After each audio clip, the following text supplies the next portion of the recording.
بسم اللہ الرحمن الرحیم۔ السلام علیکم۔ آپ دیکھ رہے ہیں امتیاز احمد آفیشیل۔ امید ہے آپ خیریت سے ہوں گے۔ ناظرین، میں ایک بار پھر انتہائی اہم معلومات لے کے آپ کی خدمت میں حاضر ہوا ہوں۔ آج ہم بات کریں گے ایک ایسی ٹیکنالوجی کے بارے میں جس نے آئی ٹی کی دنیا میں ایک ہلچل مچائی ہے۔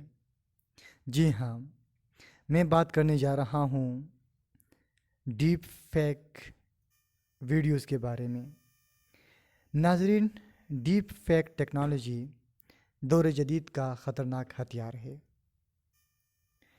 ڈیپ فیک کیا ہے؟ ڈیپ فیک کی یہ ٹیکنالوجی کچھ عرصے سے دنیا بھر کے لوگوں کے لیے مسائل بھی پیدا کر رہی ہے۔ ڈیپ فیک ایک ایسی ویڈیو ہوتی ہے جس میں مصنوعی ذہانت کی مدد سے لوگوں کے چہروں کو بدل دیا جاتا ہے۔ اگر عام زبان میں کہا جائے تو ڈیپ فیک ایک ایسی ٹیکنالوجی ہے جس کے ذریعے کسی ایک شخص کے چہرے پر دوسرے شخص کا چہرہ اور آواز لگا دی جاتی ہے۔ ناظرین، فوٹو شاپ یا اس طرح کے ایڈیٹنگ سافٹ ویئر بھی اگرچہ یہی کام کرتے ہیں، لیکن اس میں ہم خود ایک تصویر کو ایڈٹ کرتے ہیں، جبکہ ڈیپ فیک ٹیکنالوجی میں مصنوعی ذہانت کے ذریعے سافٹ ویئر فراہم کیے گئے ہیں جو اتنے اچھے طریقے سے کام کرتے ہیں کہ ہم اصل اور نقل میں فرق محسوس نہیں کر سکتے ہیں۔ جی ہاں ناظرین، ڈیپ فیک ویڈیوز کیسے بنتی ہے؟ کسی کی ڈیپ فیک ویڈیوز بنانے کے لیے اس شخص کی تصاویر یا ویڈیوز سافٹ ویئر کو دی جاتی ہے۔ اس ڈیٹا یا انفارمیشن کی بنیاد پر ایک ماڈل تشکیل دیتے ہیں اور مختلف زاویوں سے ان تصاویر اور ویڈیوز کا جائزہ لیتے ہیں اور ہر بار ماڈل کو بہتر بنانے کی کوشش کرتے ہیں۔ جیسے جیسے یہ ماڈل ریفائن ہوتا جاتا ہے، آپ کو اصل اور نقل میں کوئی خاص فرق نظر نہیں آتا ہے۔ جی ہاں ناظرین، کیونکہ یہ ماڈل صرف تصویر کو ہی نقل نہیں کرتا بلکہ آواز کی بھی نقل کرتا ہے۔ ڈیپ فیک ویڈیوز بنانے کے لیے اس شخص کی کم از کم 1500 تصاویر یا 150 سیکنڈ کا کلپ سافٹ ویئر کو دینا ہوتا ہے، جس کے بعد یہ سافٹ ویئر اس کی شکل کا ایک ماڈل بناتا ہے اور پھر اصل اور نقل میں فرق تلاش کرتا ہے اور ہزاروں بار اس پروسیس کو دہراتا ہے۔ جتنی زیادہ بار اس پروسیس کو دہرایا جاتا ہے، اتنا ہی یہ ماڈل بہتر ہوتا جاتا ہے، اور جب فائنل ماڈل بنتا ہے تو وہ بالکل حقیقی لگنے لگتا ہے۔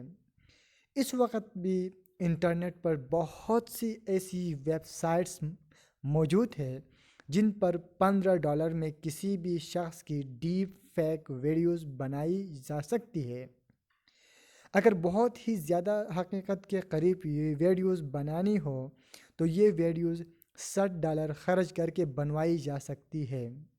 یہ ایسی ویڈیو ہوگی جس میں اصل اور نقل کا فرق تلاش کرنا بہت مشکل ہوگا۔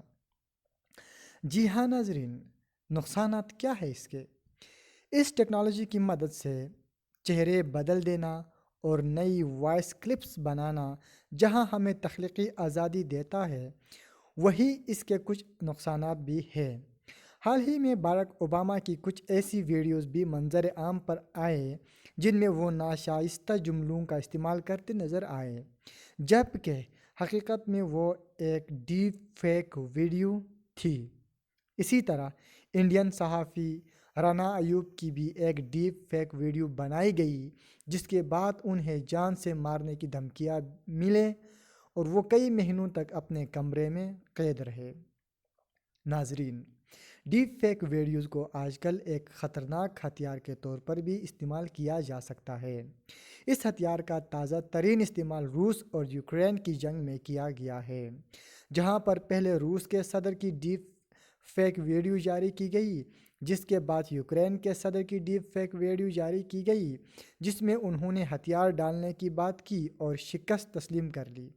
یہ ویڈیو سوشل میڈیا پر وائرل ہو گئی، جس کے بعد سوشل میڈیا کی انتظامیہ نے اسے وہاں سے ہٹا دیا، لیکن عام عوام کو پتہ ہی نہیں چلا کہ یہ ایک ڈیپ فیک ویڈیو تھی۔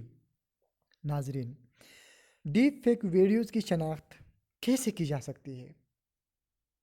اس حوالے سے اگر ڈیپ فیک ویڈیو ایک کم تجربہ کار شخص بنائے گا تو اس کی شناخت کرنا آسان ہے، لیکن اگر یہی ویڈیو ایک ماہر اور تجربہ کار شخص بنائے گا تو اس کی شناخت کرنا ایک مشکل کام ہے۔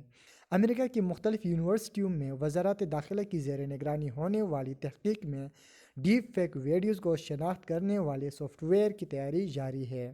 ماہرین کے خیال میں ڈیپ فیک ویڈیوز کی شناخت کرنا ایک پیچیدہ اور وقت طلب عمل ہے۔ ممکن ہے جب تک اس بات کا تعین ہو کہ وائرل ویڈیوز اصلی ہے یا ڈیپ فیک ہے، اس وقت تک نقصان ہو چکا ہوتا ہے۔ ذرا سوچئے کہ کسی ملک کے وزیر اعظم کی ڈیپ فیک ویڈیو بنا دے جس میں وہ کہہ رہے ہوں کہ ان کی فوج ہمسایہ ملک پر حملہ کرنے والی ہے، تو کیا ہمسایہ ملک اس ویڈیو کی اصلیت جاننے تک انتظار کرے گا یا ملک کی حفاظت کے لیے فوراً جوابی کارروائی کرے گا؟ جی ہاں ناظرین، ڈیپ فیک ویڈیو کے خلاف قوانین کیا ہے؟ اس حوالے سے میں آپ کو بتاتا چلوں، ڈیپ فیک کے خلاف باقاعدہ قوانین کی غیر موجودگی میں موجودہ قوانین کی روح سے ہی ڈیل کرنے کی کوشش کی جا رہی ہے۔ پاکستان میں سنہ 2016 میں prevention of electronic crimes act کی منظوری دی گئی، جو مختلف الیکٹرانک جرائم کے لیے لیگل فریم ورک، انویسٹیگیشن اور پروسیکیوشن کا طریقہ واضح کرتا ہے۔ حقیقت تو یہ ہے کہ اگر قانون بن بھی جاتا ہے تو بھی ڈیپ فیک بننا ختم نہیں ہو سکتا۔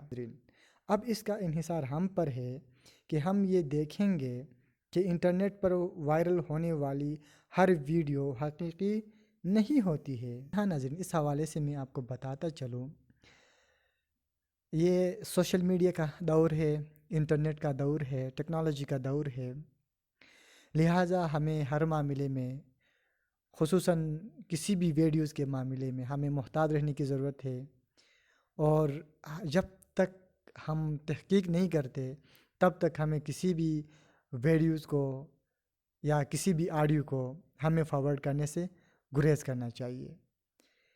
اس لیے بات میں پچھتانے سے بہتر ہے کہ سوچ سمجھ کر ہم چیزوں کو سمجھیں اور آگے فارورڈ کر لیں۔ ہماری معمولی سی غلطی سے کسی کا نقصان ہو سکتا ہے، کسی کا جانی اور مالی نقصان ہو سکتا ہے، لہٰذا اس حوالے سے ہمیں ویڈیوز کے حوالے سے، خصوصاً سوشل میڈیا پہ جتنے بھی ویڈیوز آ جاتے ہیں ان کے حوالے سے ہمیں محتاط رہنے کی ضرورت ہے۔ اللہ رب العزت ہم سب کا حامی و ناصر ہو۔ خوش رہے، شاد رہے، آباد رہے۔ اللہ حافظ۔